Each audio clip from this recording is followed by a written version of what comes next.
রাধে রাধে বন্ধুরা, কেমন আছো তোমরা সবাই? আশা করছি খুবই ভালো আছো। নিজেদের পরিবারের সাথে সুস্থ থাকো, ভালো থাকো। তো আজ ছিল শ্রাবণ মাসের সেকেন্ড সোমবার। নিশ্চয়ই কেউ কেউ করেছো, তো যারা করেছো একটু কমেন্ট করে জানিও। তো আজ ভেবেছিলাম যে ভগবানকে একটু ভোগ দিয়েই আমরা প্রসাদটা মানে খাবো আর কি। তো তার জন্য একটু তোড়জোড়। তো তার জন্য দেখো, আমি ফার্স্টে সব কিছু মানে যা যা করবো সব কিছু আয়োজন করে নিয়েছিলাম। তো তারপর কড়াতে তেল দিয়ে যথারীতি রান্নাগুলো স্টার্ট করেছি। তো করেছিলাম মটর ডাল, আলুর দম, আর করে নিয়েছিলাম পায়েস। তো আলুর দমের রেসিপি তোমাদের কাছে অনেকবারই শেয়ার করেছি, তাই জন্য আর করলাম না শেয়ার, মানে আলুর দমের রেসিপিটা শেয়ার করলাম না। তো আলুর দমটা জাস্ট হচ্ছিলো, ওটাই একটুখানি দেখো আর কি তোমরা। তো তারপর পায়েসটা বসিয়ে দিয়েছিলাম, পায়েসটা আলাদা জায়গায় হচ্ছিলো।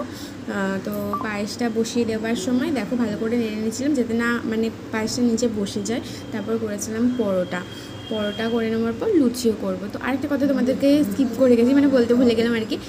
জানো তো সব কিছু এই যে বাসনগুলো আছে এগুলো হয়তো ভেবো না আবার তোমরা যে উল্টোপাল্টা, মানে ভোগ দেবো তো যেহেতু অনেকে অনেক কিছু ভাবতেই পারে। এগুলো সবই আমার নতুন জিনিস। তো এই যে ওভেনটা আছে, এই ওভেনটাও আমার নতুন, এটা আমি বিয়েতে পেয়েছিলাম। তো সেটাতেই কাজ চলে গেল আমার আর কি, নতুন সব কিছু হয়ে গেল। তো ভগবানের যে থালাটা আছে সেটা একটু সাজিয়ে নেব।